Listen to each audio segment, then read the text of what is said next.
Welcome back to your favorite parenting podcast, That's this one. Imperfect Parenting. I hope this It's is us your again. favorite. If you're here, we're glad you're here. We are. It's good to have you. If you're just visiting or just here for the first time, welcome. This is season 5. Mm-hmm. It's a big deal. There's a few for you to go listen to Yeah. behind there. You must have them all listened to by next week. I'm kidding. That's not true. Not true at all. If not, then you can't listen to the next one Ooh. because, no. It's not that. I'm being silly. We should meme. Okay. Memeing.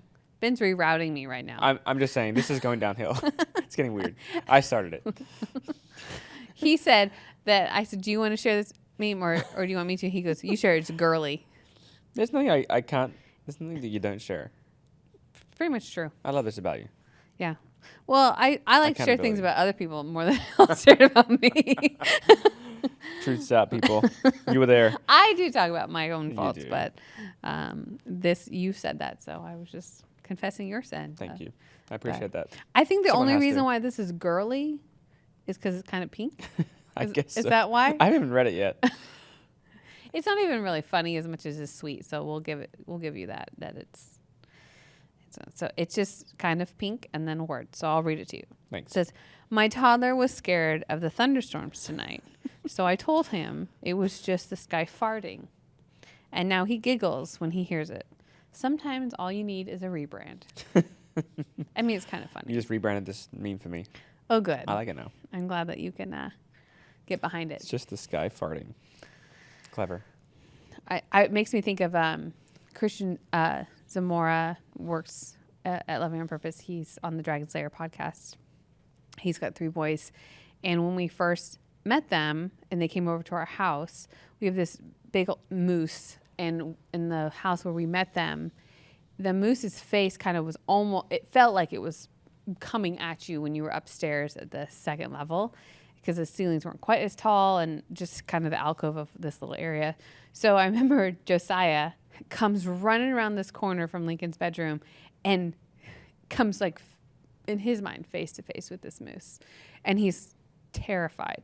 Like he doesn't know what to do. So he like slowly backs up and then comes downstairs and he's really scared. He doesn't want to go back up there to play, all these things, right? So I told him that if the moose moves, all you have to do is throw this wooden spoon at it. So I gave him this wooden spoon and that's how he would go back upstairs. Is he would play as long as he carried this wooden spoon.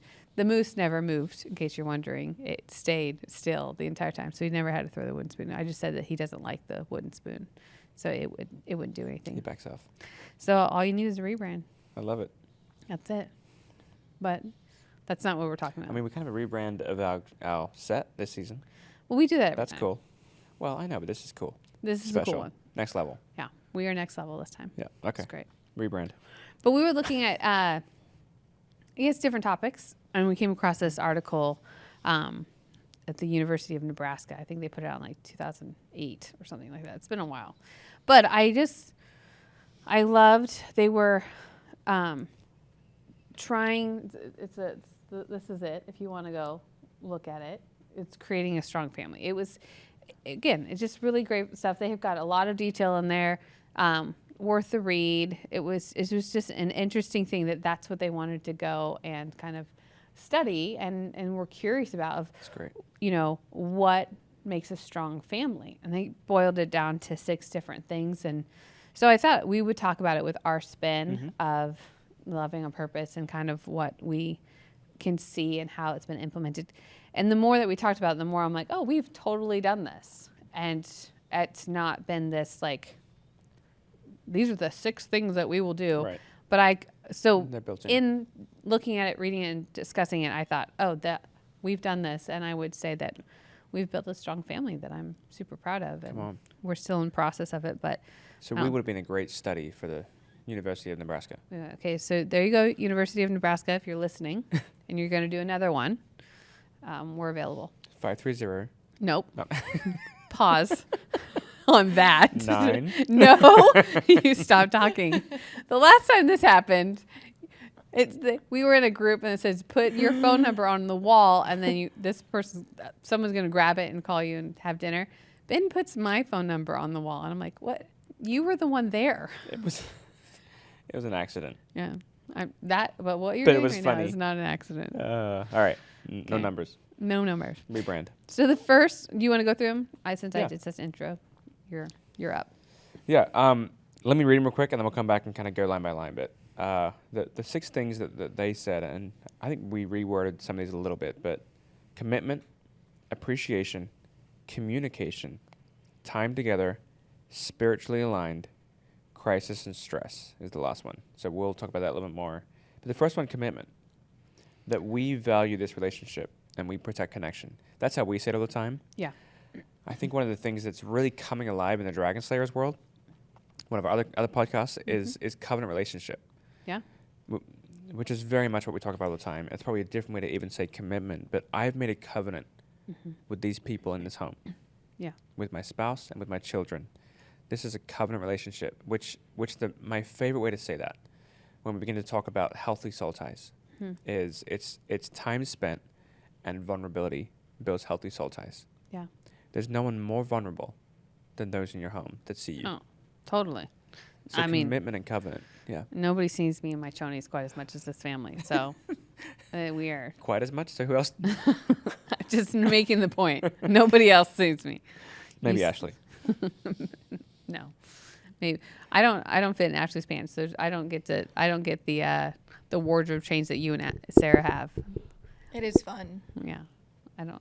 They have what does a size 6 look on someone that's 5'10" and 5'1"? Very different. I wish I was 5'10". So, anyways, I think that commitment piece, that that we value this relationship, it's really loud. It's really loud in all the aspects that we bring. It's loud in the appreciation, the communication, time together. I mean, it just the commitment that we have to each other flows in every single one of these. Yeah. And so I do feel like it's kind of in some sense a heartbeat, because it's this. Yeah. It's almost like if you were to say, unconditional love. That I'm. This is not up for negotiation. It's not something that wavers. It's something that you can rely on and believe and trust. That's really become something that we've protected and shows up over and over again in all these different situations that we face as a family. So our commitment to each other, when we say we're going to do something, when we say we're going to protect something, follow through with something, it feels like this pulse that beats pretty continuously in all the other aspects. Yeah, and this really is teased out in Danny's book, Keep Your Love On. Mm-hmm. It really is that I'm in charge of my level of commitment, and my love towards you never turns off. Mm-hmm. Doesn't matter what you do, how you do it, when you do it, and how you say it. Yeah. My love is flowing towards you, and you have to deal with it. Deal with it. Deal with it. Yeah. I'm Okay. committed. Deal with it. Deal with it. With love. Yes, with love from Ben. Appreciation. I think high levels of honor. And for me, honor is this interesting word, because I think you can have honor for a person's position. Mm-hmm. But to go the next level is that I have to go from position to permission. Like, I have pursued connection. And so you have honor and respect for me in this relationship because you feel really valuable in it. Yeah. So I show up with lots of gratitude in our expression of honor. We do gratitude a lot in our house. Like, I'll say something like, hey, I need you guys to clean up upstairs and put your plates away, and can you fold those blankets and wipe down the table? And, that's me saying someone's coming over or something's happening or it's got out of hand. And Adeline will look at me and go, please. And I just kind of laugh like, sorry, I didn't say please. Yes, please, can you guys do that? And then she goes on her merry way. And she's not trying to be disrespectful in any way. It's her kind of reminding me that we lead with honor and gratitude, and that this is one of the ways that it manifests. Yep. That we are kind of, I tell the kids all the time, thanks for doing the dishes. That's their chore. They're meant to do. it's just part of life every single day. The dishes never go away. It's kind of like laundry. It's constant. But by us saying thank you for doing this, there is an appreciation for the participation in our family and what they're giving. And then Lincoln does this every single time we take him to Taekwondo. We come back into the garage and like clockwork, he says, thanks for taking me. Because there's this practice of gratitude and appreciation that we put on display in our family. Yeah. There's a few spots in the Bible where it talks about honor, like honor your father and mother, honor your husband, the leader, the this, the that, the elder, but there's one verse where it says, honor all people. And I think someone asked in a meeting recently, I wasn't there, but I heard about this. They said, how do you build a culture of honor? Your dad was there. Oh. He was on stage, I think, with Chris and Bill and him. And they're answering questions to pastors, I think. Yeah. And they said, how do you build a culture of honor? And Bill said something like, if you don't know how to first build it in your home, you will just turn this into manipulation. Sure. And you will create some sub-version of this. So it has to start in your home. This is Bill Johnson talking about, built one of the largest churches around that's doing a great job and has really built a successful culture of honor in many ways. Yeah. He said this all started in the home. Yeah. And it just points back to, I think, when we hear the word honor all people, that verse, the practice is right here. That I have high levels of value for every person that I'm going to be this vulnerable with and this close to. Yeah. I love that. Gratitude, if you aren't leading in the please and thank yous and communicating how much you appreciate that partnership that your kids are bringing, then they're probably not going to give it back to you. Yep. All right, communication. Yeah. I think we talk about this one often in different ways, but I think the standard right here, and we took what they said and just put it into one word, really. Yeah. It's respectful. Yeah. That the standard we're keeping when it comes to communication is we remain respectful for each other. As soon as disrespect is introduced into our communication, there's a referee, there's a flag, there's a, hey, timeout, what's the goal, what are we doing? Let's get back over here to what we agreed on when it comes to communication. And if not, go ahead and take a break until you're ready to actually be respectful. Yeah. But this is the standard that we are all keeping.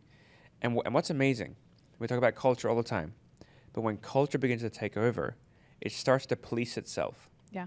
So even the kids now are like, hey, they may not use the word that we're using, but they're trying to say, you're starting to be disrespectful in this exchange. Do you want to adjust, or should we have this conversation later? It's not always that clean and that pretty, maybe, but this is what begins to happen when the culture takes over. I think the kids told a story, Addie and Lincoln were home one day and they were supposed to make dinner because we were filming or I don't know, something was going on. So I asked them for help of making dinner and Lincoln was trying to help Addie and Addie was being disrespectful. And Lincoln said, I don't want to help you unless you're going to be nice. And then Addie got more 2D towards him. And so he walked away and then Addie didn't stop. And so she was like, I think I threw the chicken packet at you, which was like this paper thing. And so then Lincoln ended up calling me and I just kind of coached him through. But that was him saying, I'm not gonna help you. I'm not gonna engage in this when you're disrespectful. I think the other thing that we've had to teach our girls and Lincoln, I've seen it more happen in the girls, is the different tools of communication, listening better than someone's talking, asking good questions. And these are all things that we practice and work on in our home. So with respect to it's the core of it, the other thing that's being manifest is they're practicing these tools regularly. And, Delaney's having to use them as her adult life continues and in her relationship with her boyfriend. And it's just fun to see when this becomes something that we practice and help develop in them and how they grow in it. So. And that starts at a young age. So I think regardless of what age your kids are, that can start today. That respectful communication is being practiced. It's great. Yeah. All right, next one. Time together. So prioritizing time. I think we overcomplicate this one. So I'm going to make it super simple for you. Beautiful. It is not about the quantity so much as the quality. So sometimes it's you're in the car and that's when you're doing Jesus time, not sitting down around the fire with all of your Bibles open. Because sometimes that's, every single morning. Maybe that's not going to work. Maybe it's in the moments of you feel a prompting or questions asked. That's the quality. Those are those moments that resonate with them. I think, we prioritize having dinner together. If it doesn't happen every night, that's fine. But then there's these quality moments that are really memorable, that are fun. And sometimes they linger and they turn into game night. There's nothing special about dinner. It was pre-made meatballs and noodles and a can of spaghetti sauce. There's nothing fancy about that. Don't diminish your meal. That was good. Well, but then it turned into, we decided I'll play a game and we just are laughing. So I think when we try and manufacture an outcome, we lose that authenticity behind our goal is connection. So if you shoot for quantity every single day, it's this routine thing, that may not be the answer. I would be looking for quality, and that how to protect that, and how to hear when they need time together. And sometimes that time together is everybody, and sometimes that time together is individual. I think also time together is mom and dad time together. Yes. Amen. High five. Okay. Too far away. Yeah, I think you covered it. I don't think we should complicate that one. I think it's just looking for the moments. Yeah. And again, I think this probably plays into all of them, but when we've practiced this enough, they start participating in protecting it even more. Yeah. Because they understand the value. They're like, something happens inside of me Totally. when we get quality time together. All right, there's two more here. Okay. Next one is spiritually aligned. Mm-hmm. I think there's some different ways to talk about this, but really it's that our shared beliefs and values are clear, they're on the surface, and it's causing us all to go in the same direction. Mm-hmm. And we're now protecting that this is who we are. This is kind of our DNA. This is how we live, how we show up because of our values, what we believe in. We pray for the sick. Mm-hmm. We believe God shows up when we pray. We believe all people are worthy of respect and value. And so interactions and examples, and when we're at the store and we're praying for someone, it's just because, we believe God heals people. So there's this shared belief and values showing up everywhere we go. Yeah, I mean, I think about this as something that we lead in the spiritual expression of this. So we are showing up, putting our kids in an environment, helping foster, develop, grow this. Again, looking for moments rather than the regimented. We have to read the Bible every night and pray. And now the kids are disengaged and don't actually want to do this. I think for us, how we've chosen to lead in this, and especially in this newer season where there's just two kids but in the same grade or same season of life, is we're the camp parents. We are leading students at the youth conference. We are engaging ourselves and showing them we have value for this. We get them in the space, we get them in the room to where we know it's going to help develop the relationship with the Lord, and we are the front leaders on this is a priority. Yep. So I think the biggest thing for me is that we cultivate shared beliefs and values by leading in it. Yep, that's right. Great. All right, crisis and stress. When I think about this, it's a lot about when crisis or hard things happen, that as parents, we have the maturity and self-awareness to navigate those to where they don't completely derail our emotions, our belief systems, the core values that we hold in play, that we show that there's always going to be hard things that happen. There's always going to be moments of crisis. There's going to be devastation. There's going to be hard. That's not void of this earth, because here we are on earth. But we are able to walk through that in a healthy manner because that's how we've grown ourselves. Yep. And I mean, the most recent examples I have of this is, walking with the kids and us walking through my mom having cancer. Her going to her cancer chemo treatments and us all praying over her body as a family together. The different diagnoses that came that were really hard and really discouraging. I remember the last really, really hard one we got. Adeline and I were on the chair outside and, my mom's on the phone with my dad and Addie says it's taking a long time. And I said, it is. And she goes, that doesn't feel like a good thing. I said, it probably isn't. And so she puts her hand on my back and she starts rubbing my back. And I said, it's hard stuff, huh? And she's like, yeah. And so then what I did is I just turned on worship music and we just kind of sat there together outside on the chair and just kind of positioning our heart back towards the Lord. Like, here's hard, here's real, here's raw, here's vulnerable with, our 14-year-old daughter that is like, I'm watching my mom's mom walk, or my Mimi go through this crazy, and my ability to not become out of control, even though that's what I want to do, is I just, I quit. I'm done. I'm going to go to bed. I don't want to deal with the pain of it, but to lean into the first responses. Let's listen to worship music together. Yeah. And then later on, I'm sobbing my face off as we're getting hard news and I have to go tell them. And it is discouraging, but that initial space is, I'm still leading them in managing myself through those hard things. Yeah, I think this one even connects back into the spiritually aligned as well, is we're learning how to trust God in the middle of things we can't describe or explain. Yeah. We can't tell you why it's happening. Yeah.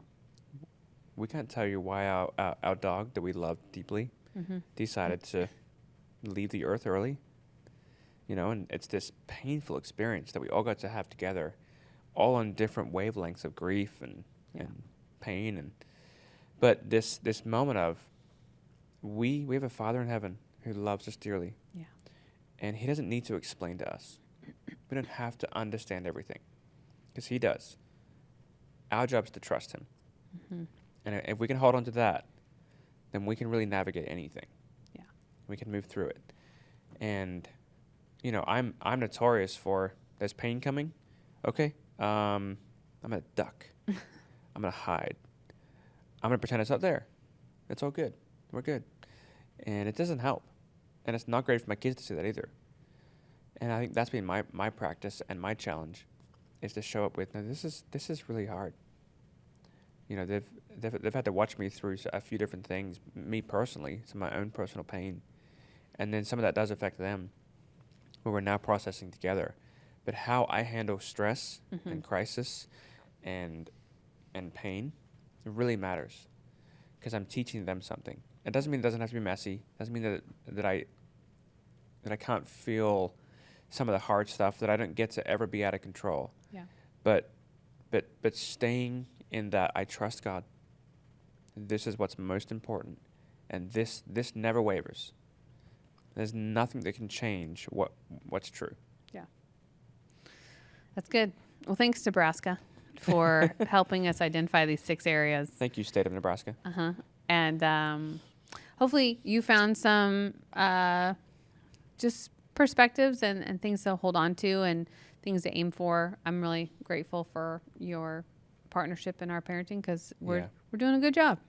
Keep it up. Job. See you All next right, time. guys. We'll see you soon.